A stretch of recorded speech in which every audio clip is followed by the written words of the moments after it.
Baik, sambil menunggu rekan-rekan yang lain eh menyalakan kameranya, kita mulai aja ya. Assalamualaikum warahmatullahi wabarakatuh. Selamat pagi, dokter. Ini sebetulnya kuliahnya terjadwal di hari Rabu yang lalu ketika eh, ternyata bertepatan dengan jadwal Idul Adha.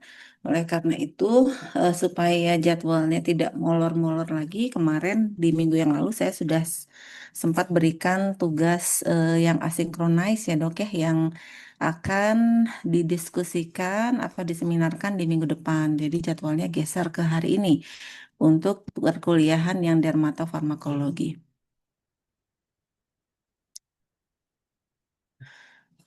Saya yakin sebetulnya apa yang akan kita bicarakan di sini sudah sangat sering dokter-dokter berikan ketika melakukan penanganan kepada pasien, baik itu dalam hal penanganan terkait estetik ataupun yang non estetik juga gitu, karena tidak semua kelainan yang ada di kulit itu masuknya ke arah estetika gitu ya, walaupun memang sebagian besar yang akan kita bicarakan ini sudah dipilih yang ke arah estetiknya, walaupun meskipun sudah sering menggunakan preparat yang ada di sini, sekarang kita lihat sebetulnya bagaimana sih dari aspek farmakologisnya ketika kita tinjau berdasarkan apa yang ada di textbook begitu ya, untuk preparat-preparat yang sudah sering digunakan kepada pasien terkait keluhan-keluhan di bidang dermatologi.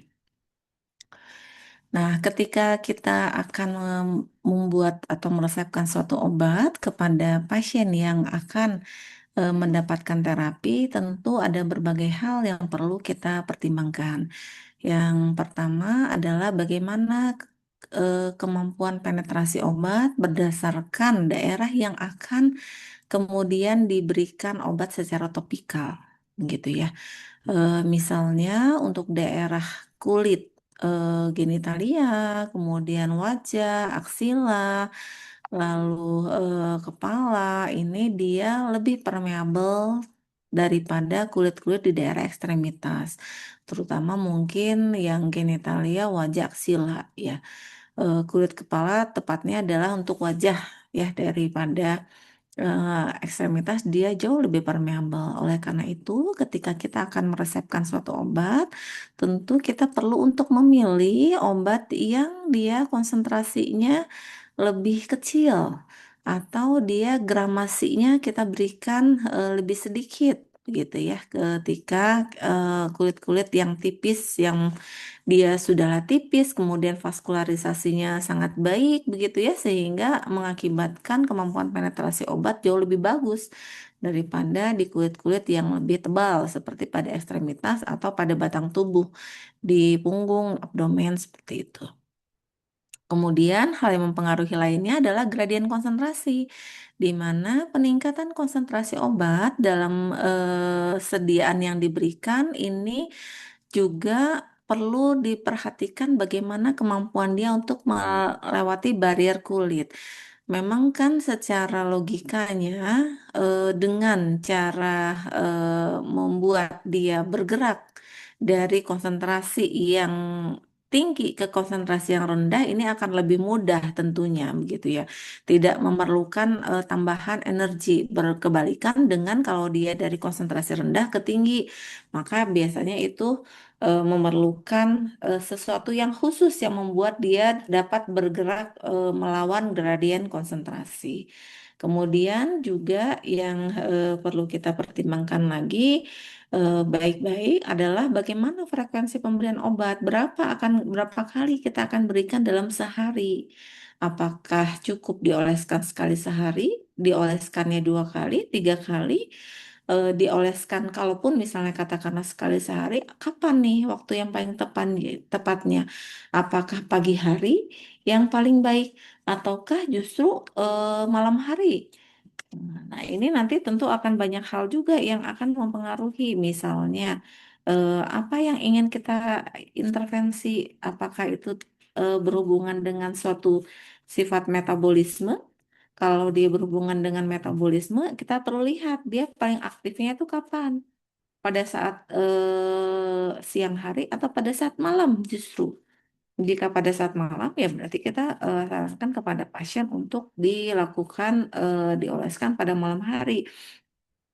Atau misalnya apalagi yang perlu kita eh, bisa menjadi pertimbangan kita ketika obat itu dia akan terpengaruhi paparan sinar matahari atau tidak.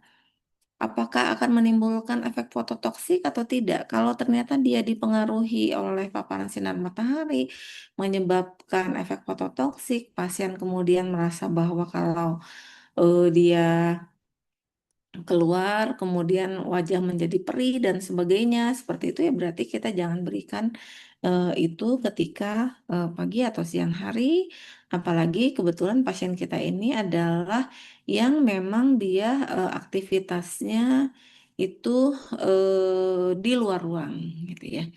Kemudian, apalagi yang perlu kita pertimbangkan? Di antaranya adalah vehikulum. Vehikulum itu apa sih? Vehikulum itu kan kata dasarnya adalah vehicle ya. Maka kalau kita ambil letter luck berarti itu adalah kendaraannya yang akan digunakan tuh apa? eh Dia akan eh, di obat zat aktifnya itu kemudian dibawa menggunakan apa? Nanti bentuk sediaannya akan menjadi apa gitu. Katakanlah kemudian kita pilih dia bentuknya adalah krim. Nanti si basis krim yang akan kita gunakan itu dasarnya apa tuh si krim itu?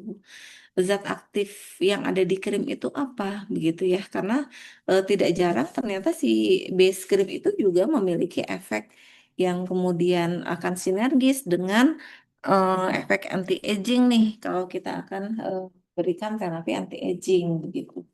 Atau kalau sinergis kan berarti dia bagus ya. Dengan dosis yang kecil maka efeknya akan berlipat gitu. Tapi yang kita khawatirkan kan kalau ternyata efeknya justru antagonisme itu yang betul-betul perlu diwaspadai. Kemudian kita lihat selanjutnya eh, apa yang yang perlu kita pertimbangkan atau apa yang perlu kita ketahui terkait penetrasi obat. Obat yang diaplikasikan ke kulit, dia akan mengalami difusi, dia lewat dulu stratum corneum gitu ya. Kemudian sebagian di antara obat itu dia kemudian masuk ke stratum spinosum atau membran basal. Sebagian mulai berikatan dengan reseptor dan mengalami metabolisme. Sebagian bahkan dia sampai ke lapisan subkutan. Kalau dia sudah sampai ke lapisan subkutan, maka dia akan terserap ke sirkulasi dan juga kemudian dia akan beredar secara sistemik. Nah, kalau kita lihat di bagian ini, ceritanya ini yang paling atas adalah yang garis hitam ini adalah permukaan kulit gitu ya. Kemudian yang berwarna abu-abu merupakan yang obatnya adalah yang ungu ya. Kemudian vehicle-nya itu atau base yang membawa dia itu adalah yang berwarna abu-abu ini. Seharusnya kan memang kalau secara teknis si obat itu dia kan bukan dalam bentuk satu gelondongan besar gitu ya. Kalau kita akan larutkan dalam bentuk sediaan topikal, maka kita harus pastikan bahwa ukurannya itu cukup kecil, kemudian dia terdispersi sempurna merata di seluruh vehikel yang ada. Jadi harusnya ini ada banyak titik-titik yang tersebar rata. Ketika kita akan memilih vehikel tadi, maka kita perlu pertimbangkan bagaimana kelarutan obat terhadap vehikelnya tadi. Apakah dia memang akan terlarut sempurna enggak kalau kita buat eh, bentuknya adalah krim. Kalau kita buat atau ternyata dia justru lebih cocok kalau bentuknya adalah yang salep begitu ya, yang lebih banyak oilnya daripada waternya. Atau ternyata dia cocoknya justru bentuknya adalah lotion seperti itu. Nah, itu nanti dipengaruhi bagaimana salah satunya adalah bagaimana kelarutan molekul-molekul obat di dalam si vehicle-nya tadi. Kita perlu pastikan bahwa dia dapat terdispersi dengan sempurna, menyebar merata, kemudian dia tidak berinteraksi yang bersifat antagonis dengan zat base dari vehicle yang digunakan. Kemudian juga dengan vehicle yang ada, dia harus dipastikan lebih baik absorpsinya ke permukaan kulit yang akan diolesi obat tadi. Itu yang perlu dipertimbangkan ketika kita akan memilih suatu vehikulum. Nah, obat ini dalam vehikelnya tadi, kemudian dia akan masuk, menembus lapisan kulit, kemudian dia akan ketemu pertama kali dengan stratum corneum. Lalu setelah itu dia akan berdifusi, dia berdifusi ke sini gitu ya. Kemudian setelah itu dia akan masuk lagi berpenetrasi ke stratum spinosum. Tapi ternyata tidak 100% dia kemudian lanjut terus ke stratum spinosum. Sebagian di antara obat itu ada yang kemudian dia masuk ke kantong penyimpanan atau reservoir. Kalau dia di kulit itu ada reservoirnya, maka ini akan menguntungkan biasanya ya, karena begitu dia akan masuk ke reservoir, dia kemudian biasanya obat-obat tersebut akan kemudian dilepaskan secara perlahan-lahan gitu ke si kulit yang menjadi tempat kerjanya tadi. Atau ada juga obat-obat tertentu yang dia kalau sudah masuk ke kantong penyimpanan ya di keep aja gitu ya sama si kantongnya ini sehingga dia tidak kemudian dilepaskan secara perlahan ke lapisan kulit yang ada. Nah, setelah dia sebagian obat tadi dia masuk ke stratum spinosum, apa yang terjadi? Sebagian dari obat ini ada yang kemudian dia langsung berikatan dengan reseptor. Reseptornya adalah yang hijau ini. Kalau dia sudah berikatan dengan reseptor, maka kemudian dia berarti sudah mencapai tempat kerjanya dan dia dapat menimbulkan efek sebagaimana yang diharapkan, begitu. Lalu sebagian besar sebagiannya lagi akan mengalami apa? Sebagian lagi dia ada yang kemudian lanjut ke membran basal. Nah, lalu setelah itu dia berikatanlah dengan reseptornya yang ada di situ, begitu ya. Kemudian setelah itu sebagian obat juga ada yang lanjut dia ke lapisan subkutan. Di lapisan subkutan, kemudian dia ketemulah dengan pembuluh darah yang ada di sana. Baru kemudian dia diserap ke dalam pembuluh darah dan kemudian dia beredar sistemik. Tapi kalau kita lihat bahwa ketika obat itu dia melalui lapisan korneum, kemudian spinosum, membran basal gitu ya. Ini kan ada yang kemudian tersimpan di reservoir, ada yang kemudian termetabolisme di sini di stratum spinosum, ada juga yang metabolismenya di membran basal. Ada yang kemudian dia berikatan sudah dengan reseptornya gitu. Nah, hanya sebagian kecil yang kemudian dia bisa langsung tembus ke jaringan sekutan. Oleh karena itu, maka biasanya obat-obat yang diberikan secara topikal dia akan sebagian kecilnya bisa masuk ke sirkulasi sistemik dan kemudian menimbulkan efek sistemik dalam hal terapi, misalnya sebagai antioksidan dia gitu ya. Dia juga menimbulkan sifat antioksidan sistemik atau bisa juga dia malah menimbulkan efek samping secara sistemik itu yang perlu kita waspadai. Nah, ini tadi cerita panjang lebar mengenai vehikulum yang tadi. Asal katanya adalah vehicle, di mana vehicle ini adalah zat yang berperan untuk distribusi zat lain yang terlarut di dalamnya. Jadi dia membawa gitu. Nah, prinsipnya yang perlu kita pertimbangkan adalah ketika kita memilih suatu vehikulum, maka kita perlu lihat dulu bagaimana kondisi kulit pasien tadi. perlu kita pastikan bahwa kita mengembalikan ke kondisi fisiologis kulitnya. Jika memang kulitnya itu saat ini kondisinya terlalu kering, maka berarti harus kita kembalikan ke kondisi yang lembab. Kalau dia terlalu basah gitu ya, maka itu perlu dikeringkan gitu ya, sehingga kondisinya kelembabannya sesuai dengan apa yang diharapkan. Nah, bagaimana prinsip pemilihan veikulum? Pertimbangkan tujuan pengobatan, apakah hanya ke lapisan yang sifatnya superficial saja, atau bisa juga ke profunda dia. Kemudian pertimbangkan bagaimana kemampuan penetrasinya, solubilitas zat dalam vehikulumnya seperti apa, kemudian interaksi antar vehikulum dan zat terlarutnya seperti apa, begitu.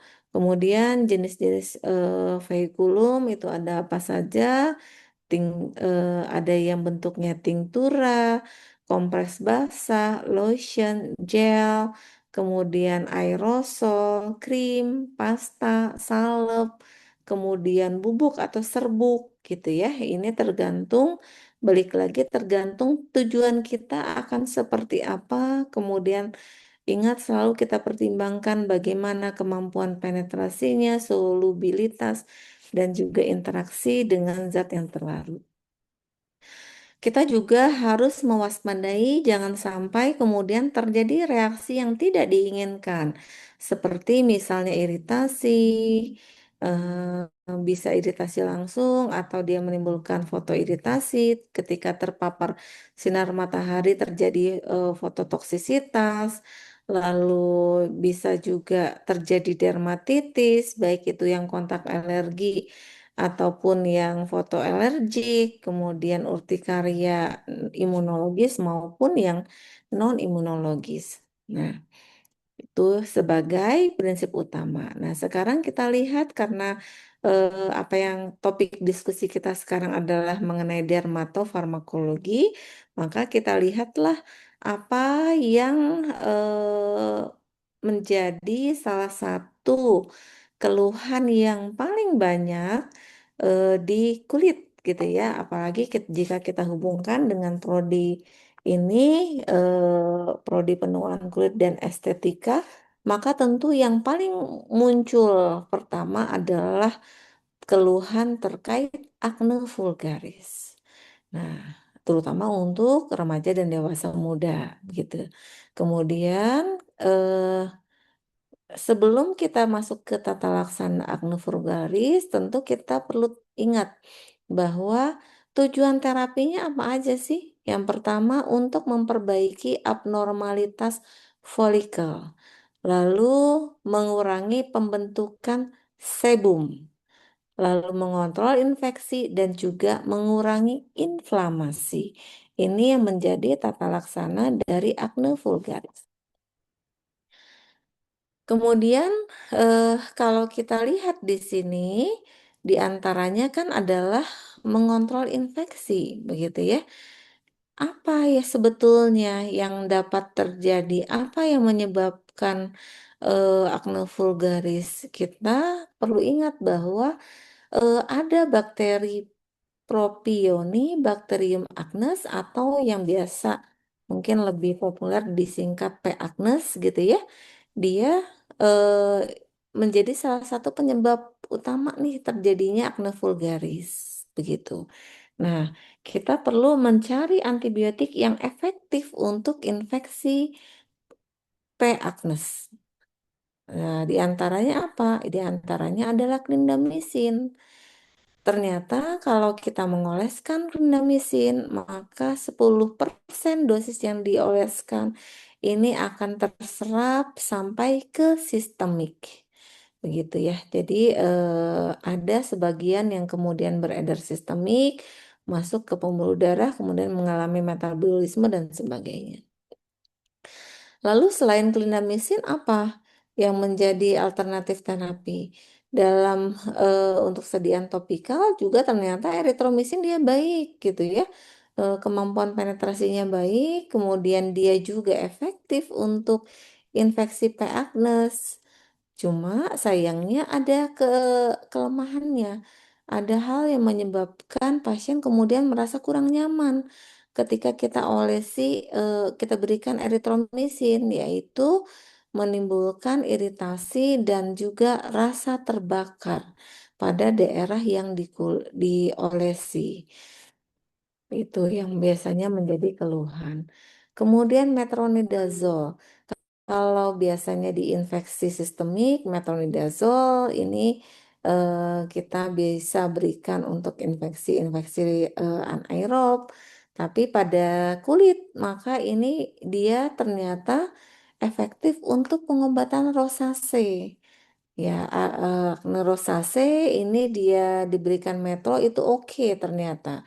Nah, mekanisme kerjanya di mana? Diduga ini berhubungan dengan efek penghambatan oleh metronidazol pada Demodex brevis, dan dia juga bisa berperan sebagai agen antiinflamasi, sehingga dia akan berdampak pada fungsi seluler dari neutrofil. Nah, efek sampingnya ada nggak? Ada. Efek sampingnya hampir sama dengan eritromisin tadi ya. Dia menimbulkan sensasi rasa terbakar, perih gitu. Ini untuk sediaan yang gel. Tapi kemudian setelah para ahli mengevaluasi hal tersebut, mereka kemudian melihat, oh sayang banget ya kan si metronidazole ini dia efektivitas terapinya bagus, tapi kok pasien kepatuhannya kurang karena dia ada rasa menimbulkan rasa perih tadi gitu ya. Dicarilah cara lain. Akhirnya dibentuklah sediaan dalam bentuk krim atau lotion yang lebih mudah untuk ditoleransi. Contohnya ada Metro Cream, Metro Lotion. Ini merupakan krim yang berisikan metronidazole. Kemudian selanjutnya adalah sodium sulfacetamid. Sulfacetamid topikal ini terdiri eh, dari contohnya adalah lotion dengan konsentrasi 10%. Isinya adalah sodium sulfacetamid dengan konsentrasi 10%. Salah satu contoh mereknya adalah Claron. Ada nggak merek-merek lain? Ada. Silahkan nanti dicari saja. Kemudian ada juga untuk digunakan untuk facial wash. Ini konsentrasinya juga 10%.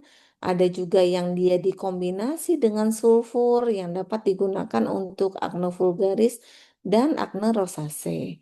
Mekanisme kerjanya bagaimana? Dia berkompetisi dengan P. acnes dalam pemanfaatan asam P-aminobenzoik dan sekitar 4% dari sulfacetamid yang dioleskan ini dia diserap secara perkutan. Kontraindikasinya pada pasien yang diketahui hipersensitif terhadap sulfonamid. Ini menjadi kontraindikasi.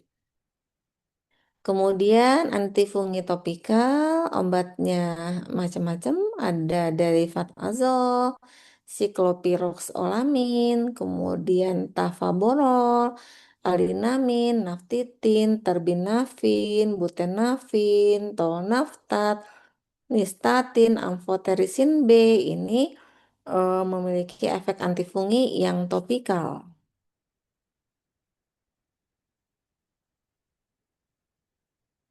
Bentar dok.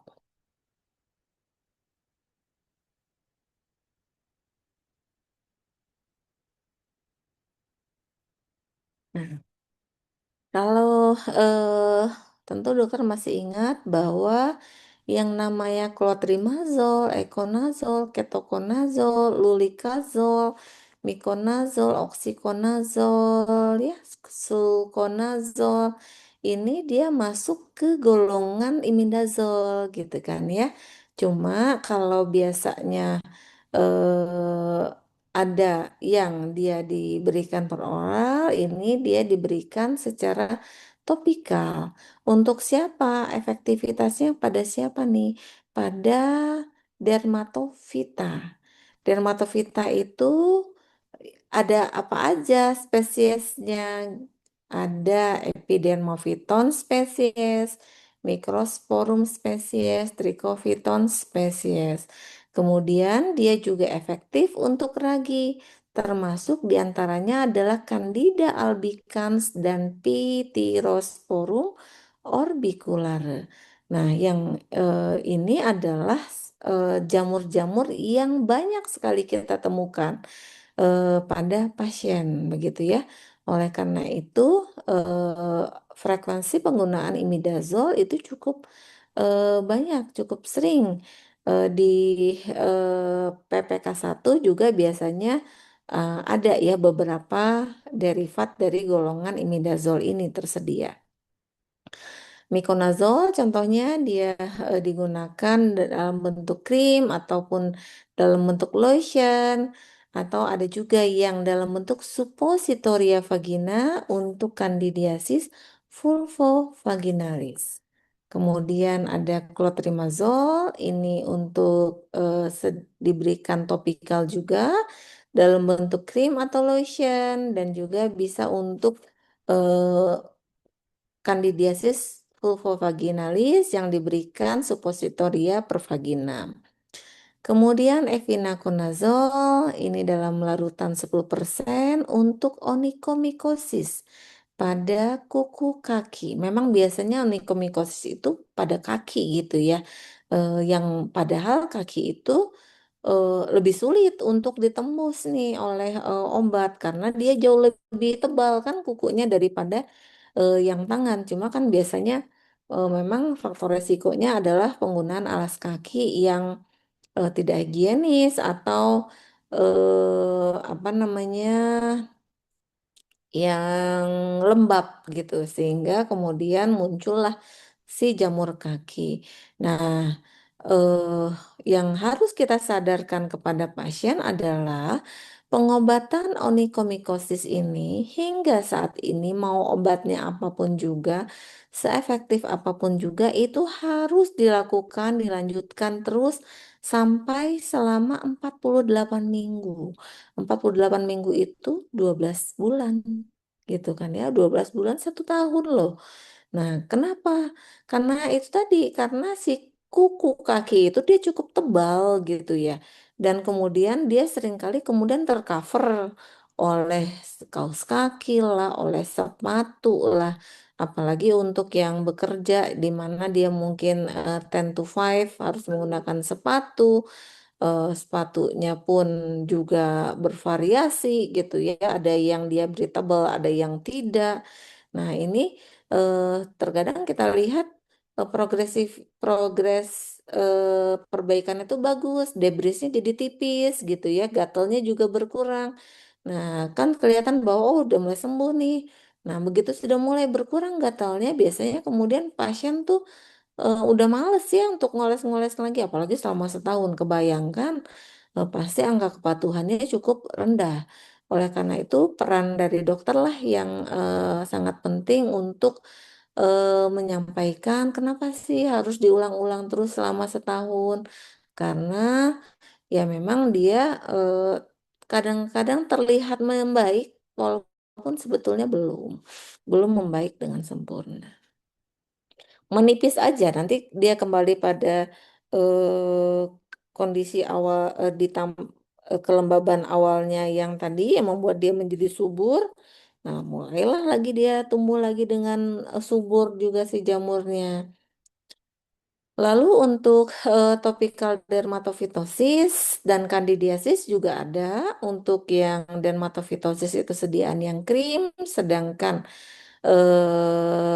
nanti juga ada untuk bentuk sediaan yang shampoo atau busa untuk dermatitis seboroid. Apakah boleh diberikan bersama dengan kortikosteroid? Nah, ini sebetulnya dia kontroversi ya. Karena kan kita tahu bersama bahwa kortikosteroid ini menyuburkan jamur gitu kan ya. Eh, Dia sangat kondusif, kayak dipupuk gitu si jamurnya dengan pemberian kortikosteroid. Nah, kalau kita akan kombinasikan, maka tentu kita perlu pilih anti jamur yang dia kuat.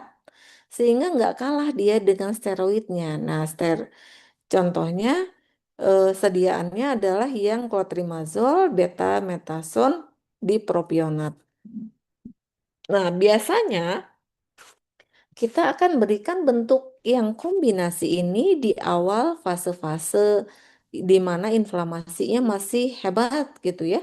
Masih sangat gatal pasiennya atau mungkin masih merah, masih nyeri dan sebagainya. Nah, ini bisa kita berikan kombinasi dengan steroid, contohnya dengan betamethasone di propionat. Tapi begitu dia sudah mulai reda, kalau saya sih sarankan stop steroidnya. Kemudian kita lanjut tunggal penggunaan derivat azolnya aja. eh Pemberiannya bagaimana? Pemberiannya sekali atau dua kali sehari pada area yang terkena. Misalnya untuk dermatofitas superficial ini bisa untuk 2 sampai 3 minggu dilakukan sampai kapan? Apakah cukup di 2 minggu, 3 minggu? Sebetulnya SOP-nya harusnya kita lakukan konfirmasi ulang, dilakukan lagi kerokan ulang gitu ya. Benar nggak nih si jamurnya sudah nggak ada atau cuma gejala klinisnya aja yang berkurang gitu. Kemudian kalau untuk Candidiasis paronychia intertriginosa ini dapat diberikan pemberiannya 3 sampai 4 kali sehari dan dijaga agar daerah-daerah lipatan-lipatan tadi dia tidak basah gitu ya.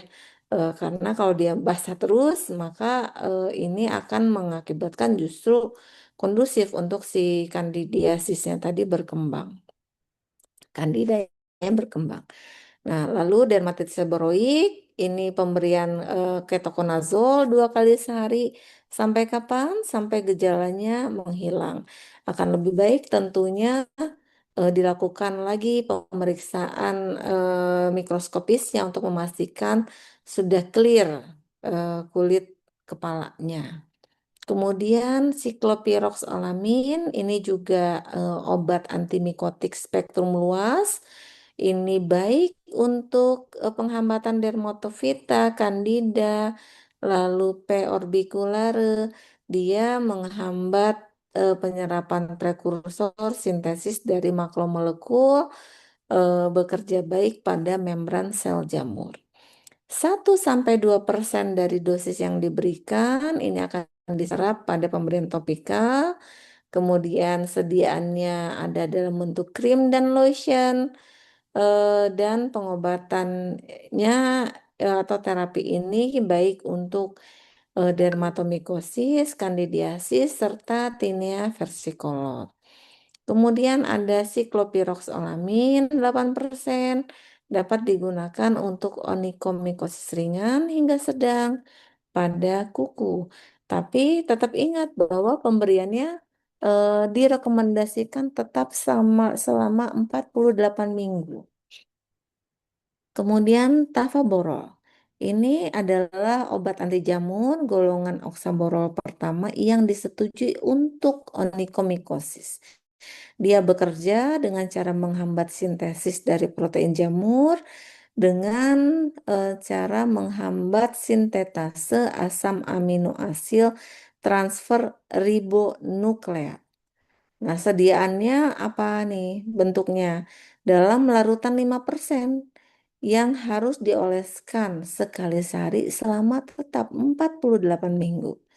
Tingkat kesembuhannya berdasarkan uji klinis tidak terlalu tinggi, 6,5 sampai 9,1%. Kenapa?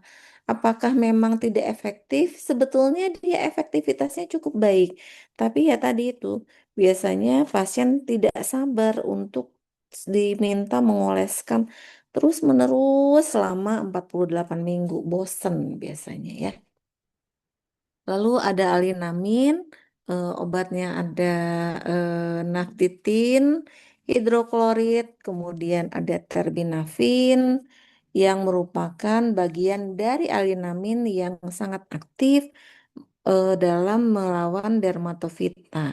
Tapi dia kurang aktif dalam menghambat infeksi yang disebabkan oleh ragi. Yang ragi itu salah satu contoh paling populer adalah Candida species. Nah, kemudian antimikotiknya dari mana nih sifatnya? Efeknya dari mana? Ternyata golongan alinamin ini dia menghambat secara selektif dari skualen epoksidase, yang mana skualen epoksidase ini adalah enzim yang berperan dalam sintesis ergosterol. Nah, sediaannya apa? Sediaan yang direkomendasikan adalah bentuk krim 1%. Untuk dermatofitosis topikal diberikan 2 kali sehari selama 1 sampai 2 minggu. Apakah bisa ada efek samping? Tetap bisa ada efek samping. Di antaranya menimbulkan iritasi lokal, kemudian sensasi terbakar, dan juga eritem. Lalu ada tolnaftat. Tolnaftat adalah senyawa anti jamur sintetik yang efektif secara topikal terhadap infeksi dermatofita yang disebabkan oleh Epidermofiton, Mycosporum, Trichopiton, P. orbiculare, tapi dia tidak efektif untuk Candida species. Sediaannya ada bentuk krim, larutan, lotion, serbuk, kemudian aerosol, dioleskan 2 kali sehari ke area yang terinfeksi. Lalu toleransinya baik, jarang sekali dia menimbulkan iritasi atau dermatitis kontak alergi. Nah, lalu nistatin dan amfoterisin B ini berguna untuk terapi infeksi Candida albicans, tapi tidak efektif untuk dermatofita. Jadi kebalikan dengan si alinamin tadi ya. Nah, nistatin dia terbatas untuk penggunaan eh, topikal oleh Candida aja. Jadi spektrumnya sempit, begitu ya. Dan memang terbaiknya adalah pemberian topikal, bukan pemberian oral karena absorpsinya buruk dia sehingga akan mengakibatkan bioavailabilitasnya akan rendah jika diberikan per oral. Kemudian amfoterisin B memiliki spektrum anti jamur yang lebih luas dan digunakan secara intravena dalam pengobatan mikosis yang sistemik.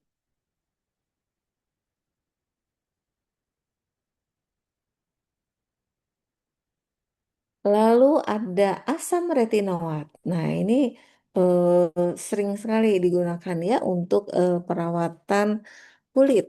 Asam retinoat atau as known as tretionin atau asam all-trans retinoat merupakan bentuk asam dari vitamin A. Dia memang sangat efektif untuk acne vulgaris. Nah, beberapa analog dari vitamin A contohnya adalah isotretinoin atau 13 cis retinoat. Ini terbukti efektif memang dia apabila untuk terapi dermatologi, juga apabila diberikan secara peroral. Nah, asam retinoat ini memang dia sifatnya dia tidak larut air, tapi dia dapat larut di banyak pelarut organik. Ini perlu kita pertimbangkan ketika kita memilih tadi vehikulumnya dalam bentuk apa nih akan kita berikan gitu kan ya. Dioleskan topikal itu dia kemudian akan tetap berada di epidermis, penyerapannya kurang dari 10% ke sistemik, sehingga resiko terjadinya efek samping sistemik itu akan sangat kecil. Sejumlah kecil asam retinoat dia akan diserap setelah pemberian topikal tadi, tapi kurang dari 10%. Kemudian dia akan mengalami metabolisme di hepar, diekskresikan ke empedu dan urin. Lalu bagaimana efek terhadap jaringan jaringan pada pemberian asam retinoat? Dia akan menstabilkan lisosom. Kemudian dia akan meningkatkan aktivitas polimerase asam ribonukleat Dia akan meningkatkan kadar prostaglandin E2. Kemudian dia akan mempengaruhi siklik AMP, siklik GMP, dan meningkatkan penggabungan timidin ke dalam DNA. Lalu dia akan menurunkan kohesi antar sel-sel epidermis dan meningkatkan penggantian atau turnover dari sel-sel epidermis dan mengakibatkan pengeluaran komedo yang terbuka atau komedo-komedo tertutup dia kemudian akan menjadi terbuka sehingga mudah untuk diekstraksi. Nah, ini yang justru kita juga perlu untuk edukasikan kepada pasien. Biasanya kalau tidak teredukasikan dengan baik, mungkin pasien jadinya akan komplain gitu ya. Dok, saya tuh nggak cocok dikasih asam retinoat ini malah kok jadi banyak komedonya gitu. Padahal sebetulnya yang dia kerjakan adalah yang mungkin tadinya ada banyak eh, komedo-komedo yang deep gitu ya, yang profunda, dia angkat tuh ke atas sehingga dia akan lebih mudah untuk kemudian diekstraksi dan tidak kemudian menjelma lebih lanjut menjadi akne gitu sih kerjanya asam retinoat ini. Makanya biasanya pada awal-awal pemberian asam retinoat itu tidak diberikan setiap hari, juga direkomendasikan untuk diberikan dengan konsentrasi yang rendah dulu untuk meminimalkan keluhan dari pasien tadi ya. Karena biasanya awalnya sebelum pernah di terapi ya mungkin ada banyak gitu ya si komedonya. Sehingga kalau diberikan dengan dosis yang langsung dosis optimalnya justru keluhan pasien yang ada eh, jadi seolah-olah erupsi gitu dan kepatuhan pasiennya juga jadinya akan berkurang. Kemudian juga pada pasien-pasien yang dia hipersensitif, kemudian akan terjadi eritem, akan terjadi juga pengelupasan yang ringan pada kulit ya kulit pada pemberian asam retinoat. Nah, kalau pasien memang mengalami iritasi, kita tinggal lihat apakah ini bagian dari proses adaptasinya dia sehingga kita bisa pertahankan tapi dengan dosis yang dikurangi baik dalam hal konsentrasi ataupun frekuensi atau pasiennya memang sangat super super duper sensitif maka ya sudah kita jangan gunakan asam retinoat sebagai pilihan terapinya dan harus ingatkan kepada pasien hati-hati untuk bagian-bagian kulit yang tipis di wajah tuh sudahlah tadi wajah itu dia sangat permeabel ya cukup diberikan dengan konsentrasi rendah saja ditambah lagi ada area-area yang tipis yang berkontak dengan mukosa atau peralihan antara bagian-bagian mukokutan ya berarti ya contohnya adalah di sudut-sudut hidung, sudut mata, sudut mulut kemudian selaput lendir ini hati-hati betul jangan sampai kemudian terkena retinoat karena akan menimbulkan perih biasanya. Nah, ini memang selama 4 sampai 6 minggu biasanya akan muncul tuh ya si komedo-komedo tadi, tapi setelah itu biasanya akan secara perlahan dia kemudian membaik gitu ya. Lesinya hilang, kulitnya menjadi lebih halus. Kemudian desquamasinya juga sudah berkurang yang tadi kulit-kulit mengelupas tadi gitu. Penggunaan jangka panjang ini akan meningkatkan sintesis kolagen, meningkatkan pembentukan pembuluh darah baru, lalu epidermisnya juga yang mungkin sudah menjadi sangat tipis, kemudian dia menjadi lebih tebal, jadi barrier kulitnya menjadi lebih baik, kerutan halusnya berkurang, begitu ya. Barulah kemudian terlihat mungkin setelah 8 sampai 12 minggu. Jadi perlu kesabaran. Nah, efek samping adalah eritem dan juga kulit yang kering dan terkadang pasien ada yang mengeluh nyeri. Eh karena obat ini dia dapat menimbulkan atau berpotensi menimbulkan eh, keganasan, ada tumor geniknya tinggi.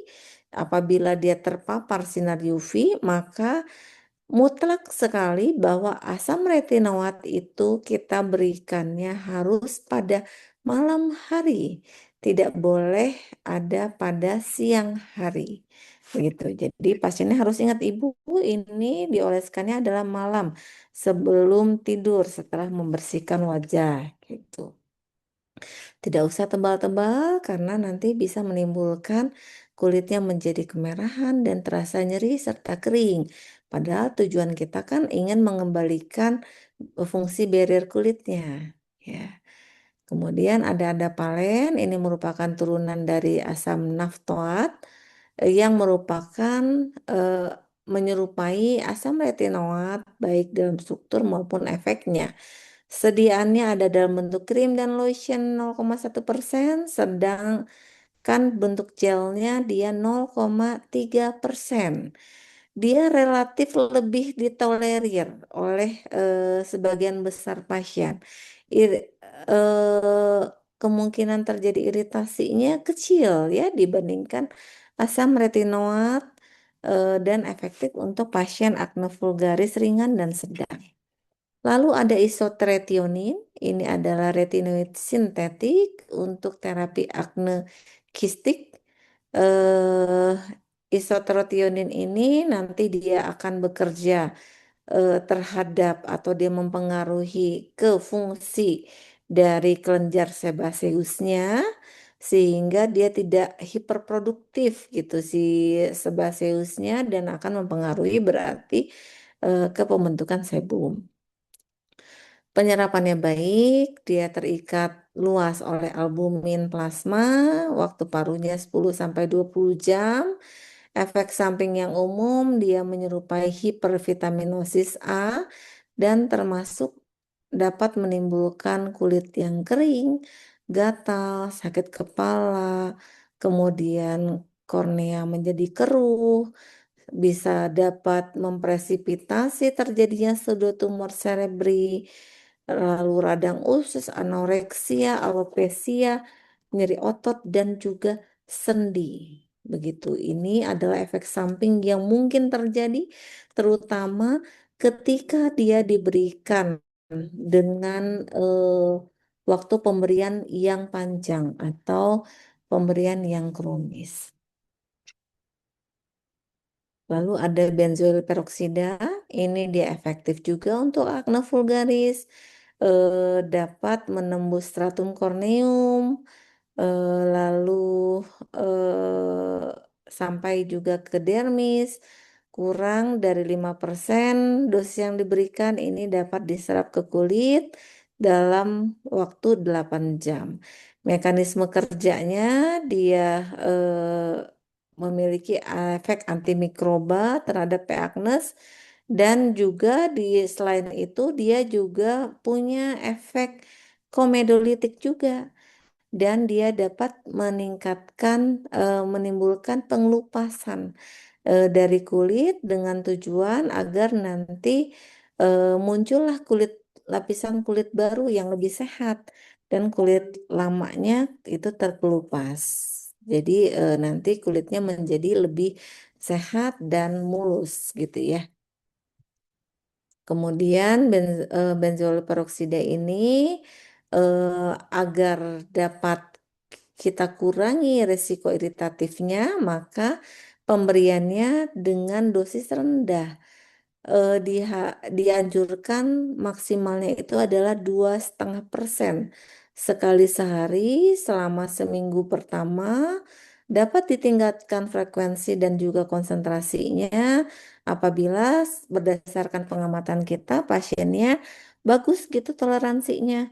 Dianggap bahwa toleransinya baik apabila efek iritasinya ringan, kemudian juga progresivitas ke arah perbaikannya bagus.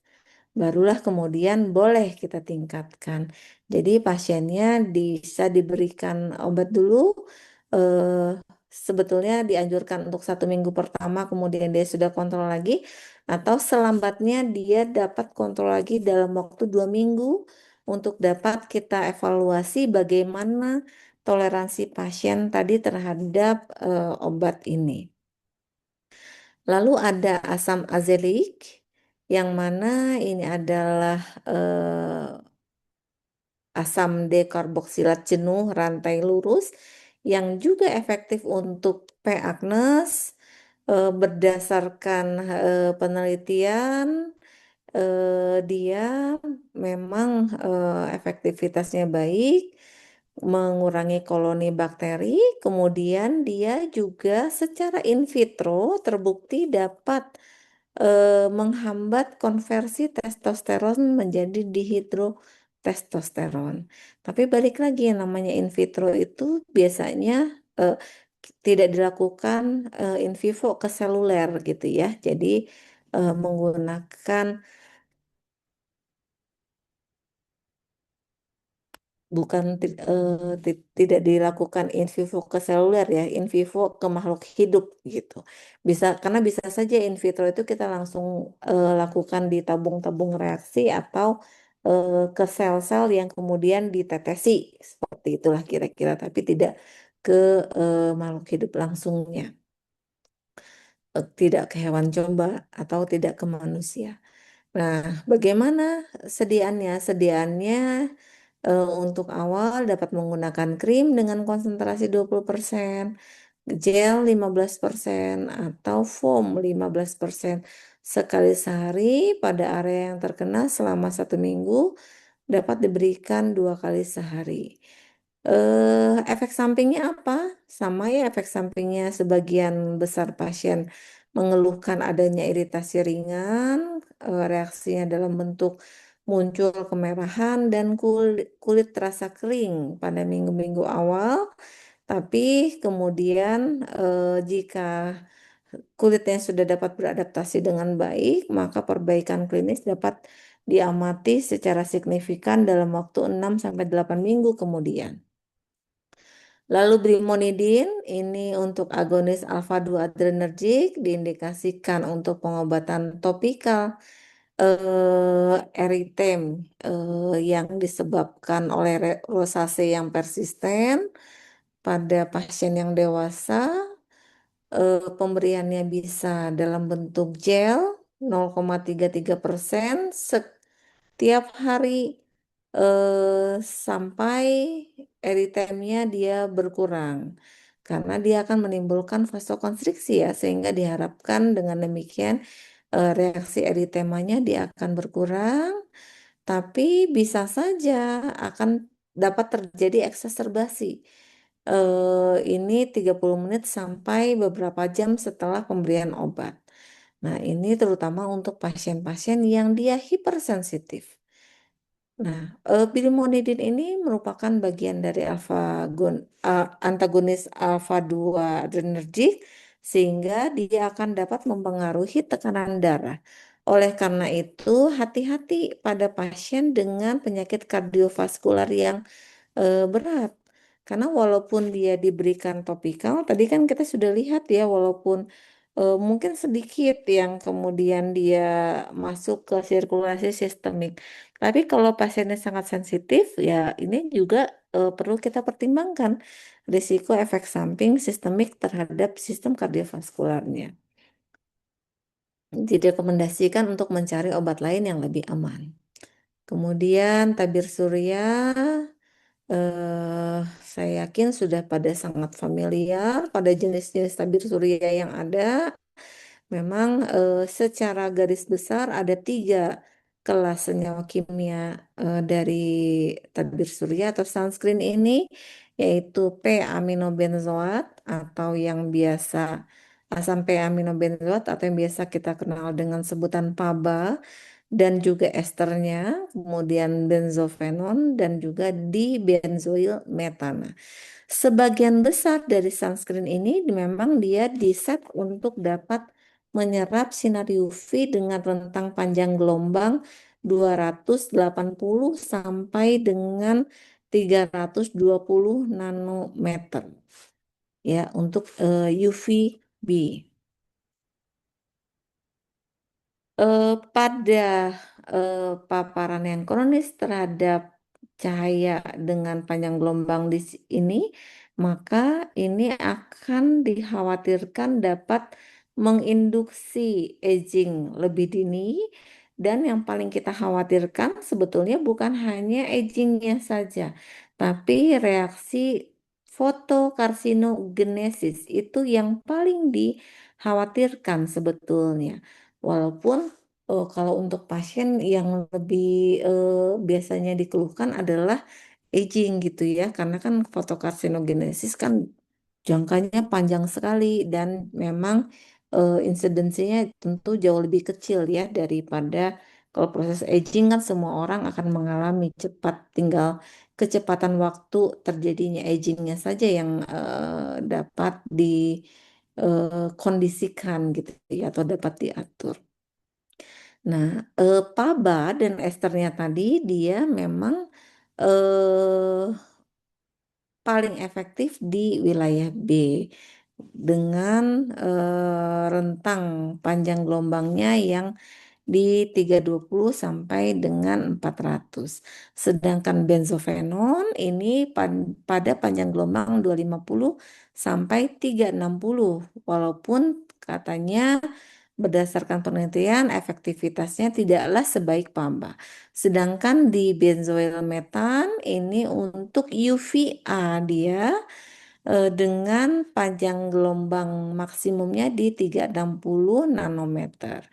Nah, lalu ini adalah menceritakan bagaimana eh, penghitungan SPF. Saya yakin semua sudah pada familiar, jadi mungkin kita tidak bahas terlalu dalam. Yang terpenting adalah kita perlu memastikan bahwa kalau kita berani mengklaim bahwa tabir surya yang kita formulasikan ini dia tahan air, maka itu harus terbukti ketika dia digunakan selama 40 menit atau 80 menit saat berenang atau berkeringat gitu ya, minimalnya ada 80 menit.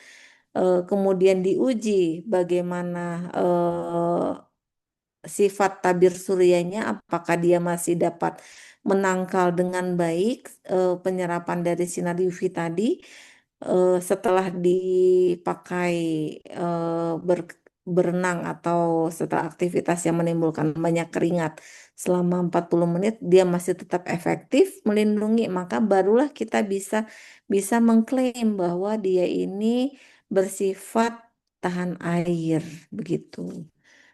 Sehingga pasien juga akan tahu kapan dia perlu mengaplikasikan ulang si tabir suryanya. Kemudian ada hidrokinon, monobenzon, contohnya adalah benokuin, monobenzil ether, hidroquinon, mequinon. Ini dapat digunakan untuk mengurangi hiperpigmentasi pada kulit. Dia dapat menghambat enzim tirosina sehingga mengganggu biosintesis dari melanin. Kemudian monobenzon ini dapat mengakibatkan hilangnya sel-sel dari melanin ini secara permanen, dapat menimbulkan iritasi lokal juga, sehingga dapat menimbulkan hipersensitivitas, dapat menimbulkan dermatitis, kontak alergi ketika diberikan hidroquinon atau monobenzon. Kemudian kita lihat apa nih obat-obat yang dapat mempengaruhi pigmentasi karena nanti hubungannya ke arah melanin begitu ya. Itu adalah trioxalen, kemudian metoxalen yang merupakan bagian dari soralen yang dapat digunakan untuk terapi repigmentasi makula depigmentasi vitiligo.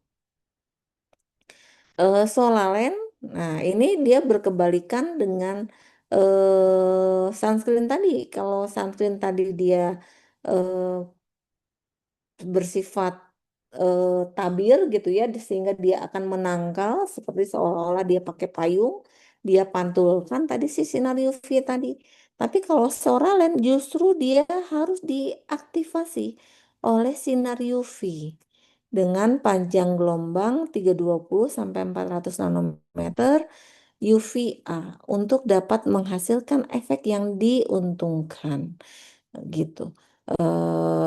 Dia kemudian akan berinterkalasi dengan DNA dan dengan penyinaran sinar UVA selanjutnya akan terjadi adisi siklobutana sehingga terbentuklah basa pirimidin. Kemudian nanti fotoproduk dari DNA ini akan menghambat sintesis DNA sehingga dia akan bekerja di apa namanya ya, di tingkat molekulernya di tingkat DNA. Kemudian keratolitik zat atau preparat yang menimbulkan efek keratolitik diantaranya adalah yang paling banyak digunakan yaitu adalah asam salisilat. Asam salisilat ini dia digunakan untuk menimbulkan efek keratolitik. eh, Sebetulnya dia memiliki efek juga sebagai antiinflamasi ya si asam salisilat ini ya. Tapi dia seringkali kemudian dimanfaatkan sebagai agen keratolitiknya sehingga diharapkan ketika dia digabung atau dikombinasikan dengan preparat lain, dia akan memudahkan zat aktif tertentu untuk kemudian masuk ke dalam lapisan kulit yang lebih dalam begitu. Karena lapisan kulit luarnya dia lisiskan.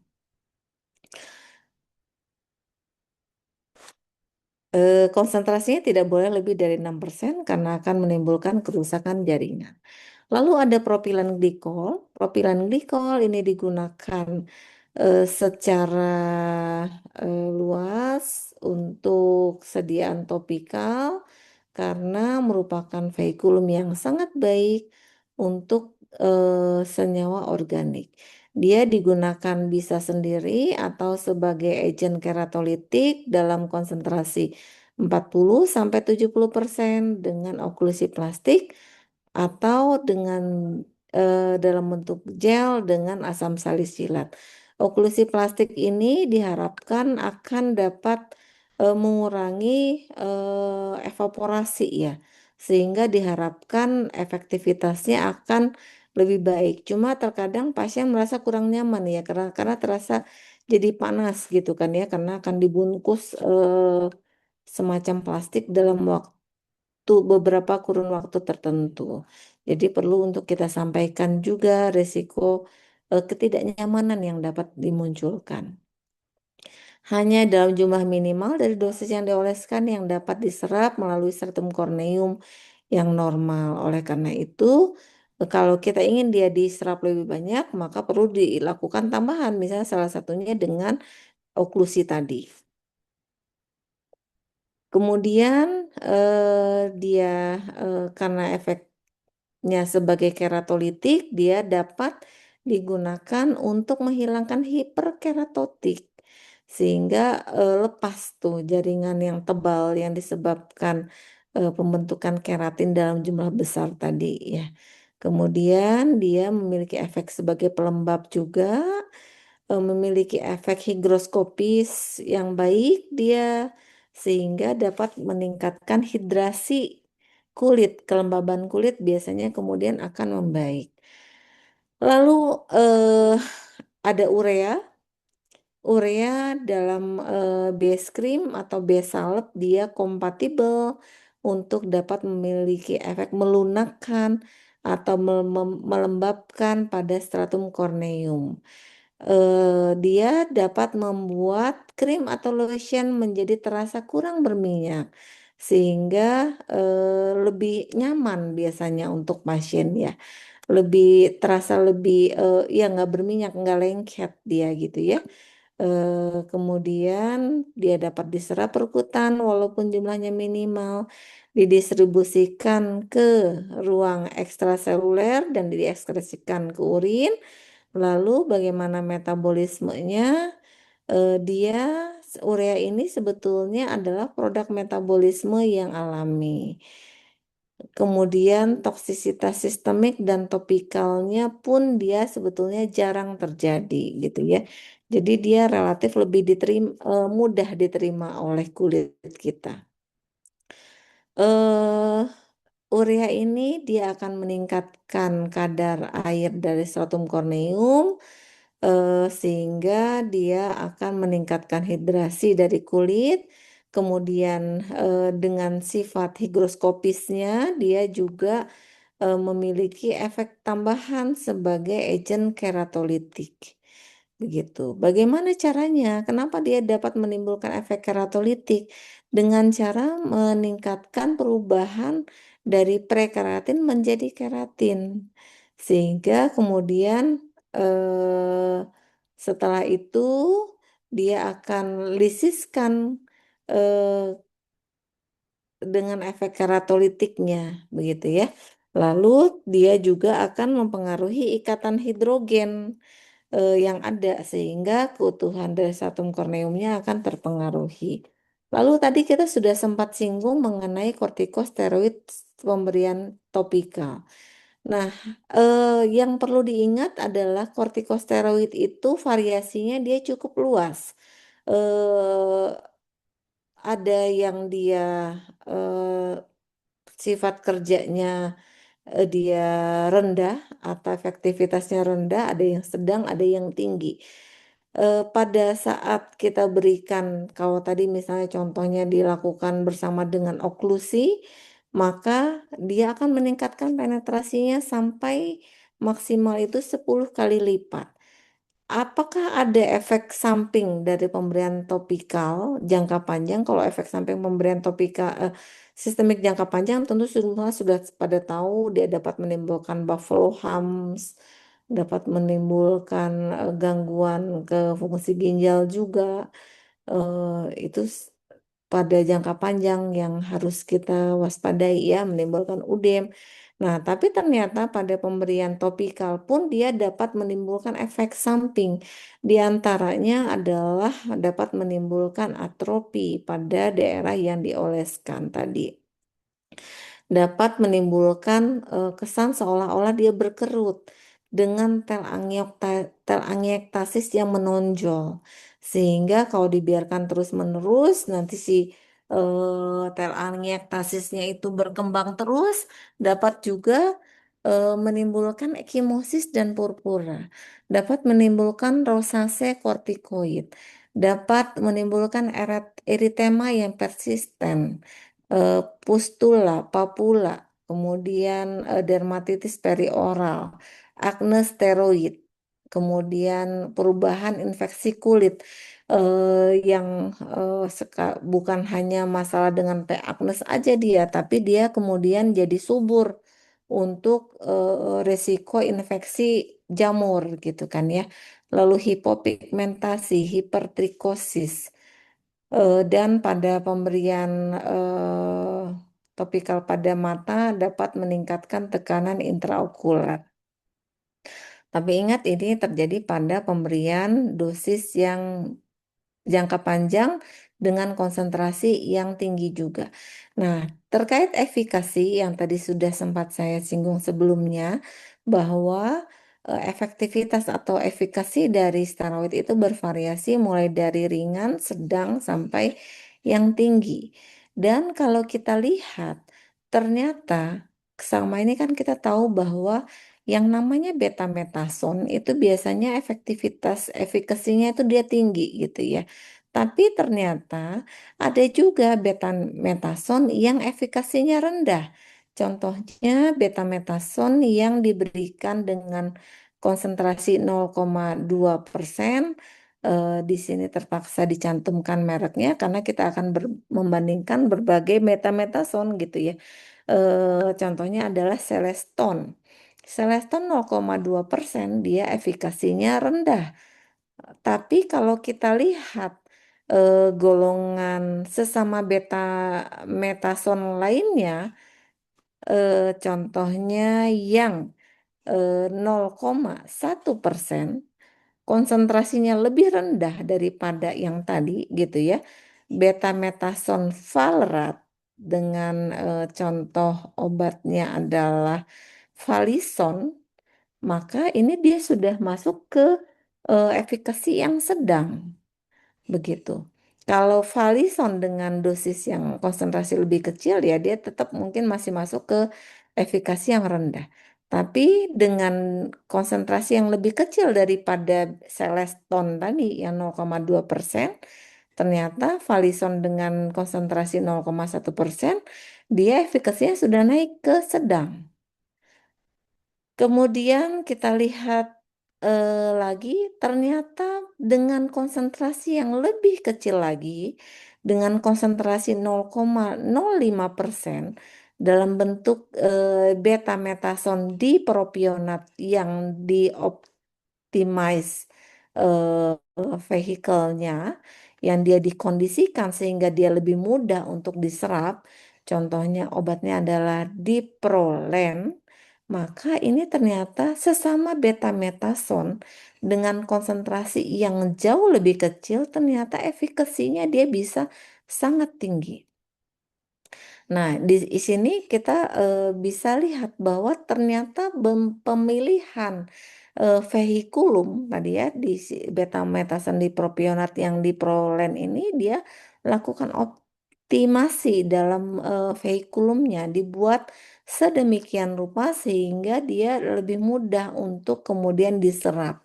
Ini ternyata kita bisa berikan dengan konsentrasi yang sangat rendah 0,05%. Dengan pemberian permainan dalam hal penurunan konsentrasi ini, maka kita akan bisa turunkan juga risiko terjadinya efek samping topikal pada penggunaan jangka panjang tadi. Begitu. Jadi itulah pentingnya kita memilih vehikulum yang terbaik yang dapat meningkatkan penyerapan dari obat tertentu. Kemudian ada crisaborol, ini inhibitor PDE4 antiinflamasi, benzoxaborol, nonsteroid topikal. Dia approve dengan bentuk sediaan 2% untuk dermatitis atopik ringan sampai sedang. Efek sampingnya yang paling sering terjadi adalah rasa terbakar, menyengat gitu ya di daerah tempat aplikasinya. Mekanisme kerja spesifiknya tidak diketahui, tapi yang jelas dia eh, responsif untuk dermatitis atopik jangka panjang. Cuma memang penggunaan jangka panjangnya dia harus masih dalam pengamatan apakah dia aman ataukah tidak. Sejauh ini tidak pernah dilaporkan ada efek samping yang serius pada penggunaan jangka panjang. Kemudian ada preparat TAR, ini dapat digunakan untuk psoriasis, dermatitis, lichen simplex yang kronis. Ada efek antipruritik, dia dapat menimbulkan efek dermatitis. Dia baik untuk pengobatan dermatitis untuk lichen nifikasi yang kronis. Efek samping ada nggak? Ada. Dia dapat menimbulkan folikulitis yang iritan. Tapi dapat eh, terjadi pada pasien-pasien yang dia hipersensitif dan kalau kita lihat ada folikulitis yang iritan maka harus segera dihentikan terapinya. Dia sifatnya reversible kok. Nanti lama-kelamaan dia kemudian akan hilang juga gitu ya. Lalu fotoiritasi dan dermatitis kontak alergi juga dapat terjadi pada pemberian preparatan. Lalu asam fumarat juga baik untuk psoriasis, dapat juga untuk multiple sclerosis, yaitu bisa kita pilih bentuk yang dimetil fumarat, sedangkan yang untuk psoriasis tadi adalah ester asam fumarat. Mekanisme kerja dari dimetil fumarat pada psoriasis ini diduga berhubungan dengan efek imunomodulator pada limfosit, dia bekerja di sana. kemudian juga berdampak pada keratinosit dan dapat menggeser sitokin psoriatik. Nah, ini adalah skema ketika kita perlu mempertimbangkan seperti apa nanti kita memilih vehicle gitu ya. Kalau kita akan pilih contohnya adalah yang bentuknya liquid, maka berarti bentuknya tentunya adalah yang solusio. Solusio itu ada yang sifatnya dia aqueous solusio, ada juga yang tinctur. Tinctur yang dimana biasanya ada kandungan kadar alkoholnya di sana. Atau kita pilih bentuk sediaannya yang dia semi solid. Semi solid itu ada yang bentuk hidrogel, ada yang bentuknya lotion. Lotion pun nanti akan terbagi lagi suspensi atau emulsi. Kemudian kalau kita pilih bentuk sediaan yang semi solid dalam bentuk sediaan krim, maka dia ada yang sifatnya lipofilik, ada yang sifatnya hidrofilik. Kalau hidrofilik, maka dia itu komponen utamanya adalah air, gitu kan ya. Jadi dia oil in water. Berkebalikan dengan yang lipofilik. Kalau lipofilik justru sediaan utamanya base-nya adalah oil. Jadi dia air yang larut di oil, begitu. Kemudian kalau yang dipilih adalah bentuk sediaan yang serbuk atau powder, maka dia ada yang bentuknya powder murni begitu ya, atau ada yang dia bentuknya semi solid ketika kita buat dia dalam bentuk pasta. Pasta itu pun dia ada yang oily, ada yang ointment. Ointmentnya ada yang hydrophilic ointment, ada yang lipophilic ointment, sama seperti halnya yang krim tadi. Kalau dia sifatnya hydrophilic ointment, maka yang dominannya adalah airnya, tapi kemudian dia larut di situ yang si oilnya. Kebalikannya untuk yang lipophilic ointment. Nah, ketika kita akan memilih yang mana yang akan kita berikan, kalau kita ingin memilih bentuk sediaan yang oil in water, di mana dia berarti water base, maka ini menjadi pilihan untuk kulit yang dia cenderung untuk berminyak gitu ya, sehingga kita dengan pemberian bentuk sediaan yang water base, maka diharapkan dia permeabilitasnya baik, dia diserap dengan baik, tapi tidak kemudian menambah lagi sensasi eh, berminyaknya gitu ya, nggak glowing berlebihan dia. Jadi basah berminyak itu kan juga nggak nyaman untuk pasien gitu ya. Memang glowing itu bagus tapi juga bukan berminyak gitu.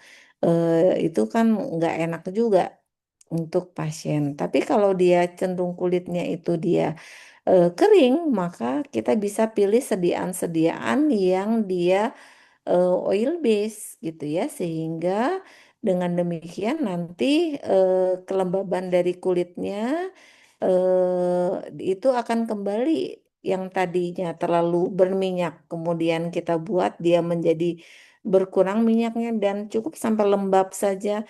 Yang kering kita tambah kelembabannya begitu, sehingga kita lah yang akan menentukan bentuk sediaan yang nyaman untuk kulit pasien yang terbaiknya itu yang mana, apakah dia butter base ataukah dia oil base gitu. Udah ya kayaknya. Oh, ini satu lagi. Nah, lalu ketika tadi kan di awal kita sudah bahas bahwa bentuk sediaan, bukan bentuk sediaan ya, kemampuan kulit dalam menyerap itu kan bervariasi tadi ya. Nah, ada yang dia kemampuan menyerapnya tinggi sehingga kita perlu untuk berikan dengan konsentrasi kecil aja, jumlahnya sedikit saja, atau dia perlu banyak gitu. Nah, biasanya kita untuk memudahkan kita bisa menggunakan satuan ini, bahwa satu ruas jari ini kita sebut sebagai satu FTU, ini kira-kira gramasi sediaannya itu 0,5 gram. Ini cukup 2,5 FTU untuk seluruh wajah dan leher. Itu cukup. Jangan terlalu banyak juga. Begitu. Sedangkan untuk eh, tangan, lengan, tangan ini 1 FTU. Lalu untuk lengan itu 3 FTU. Untuk tungkai, 1 tungkai itu 6 FTU, untuk kaki itu 2 FTU. Berarti 2 ruas jari.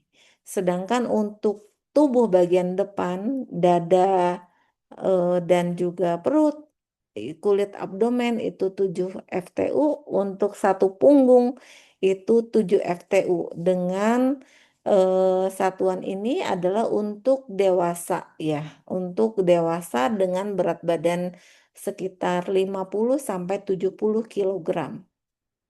Kalau ternyata pasiennya besar sekali, misalnya katakanlah beratnya sampai 100 kilogram, maka berarti kan luas permukaan tubuhnya kira-kira sekitar 1,5 sampai 2 kali lipat yang normal begitu ya. Maka berarti FTU-nya ya kita kalikan lah. Kira-kira dia membutuhkan 1,5 sampai dengan 2 kali lipat dari rekomendasi yang ada ini.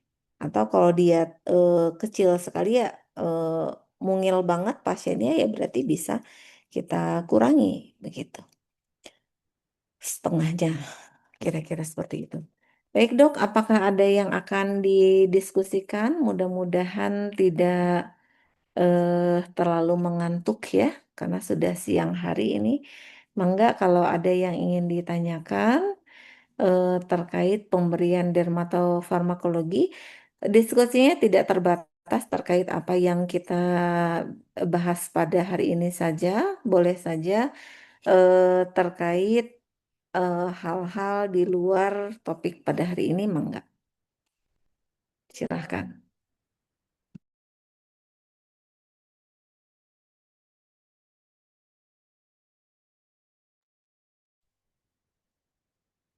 Ada pertanyaan, Dok? Cukup? Sudah cukup mengantuk? Sudah cukup pusing ya kayaknya ya? Sudah kuliah dari pagi. Udah atau sudah cukup lapar ya? Sudah menjelang ke jam makan siang ini kayaknya. Tidak ada, Dok? 1, 2, 3. Oke. Baik, jika tidak ada yang akan didiskusikan atau ditanyakan, kita akhiri pertemuan pada hari ini. Mudah-mudahan cukup untuk menggali sebagai dasar untuk menggali lebih lanjut, terutama ketika kita akan memilih bentuk vehikel yang kita gunakan. Kalau untuk S2 ini adalah untuk nanti memudahkan memilih ketika membuat sediaan untuk penelitian tesisnya biasanya gitu ya. Karena sebagian besar menggunakan sediaan topikal biasanya sih. Baik, terima kasih atas perhatiannya. Kita akhiri pertemuan hari ini. Selamat siang. Assalamualaikum warahmatullahi wabarakatuh. Terima kasih dok. Waalaikumsalam Terima kasih warahmatullahi wabarakatuh. dok. Selamat siang. Terima kasih, Terima kasih dok. dokter.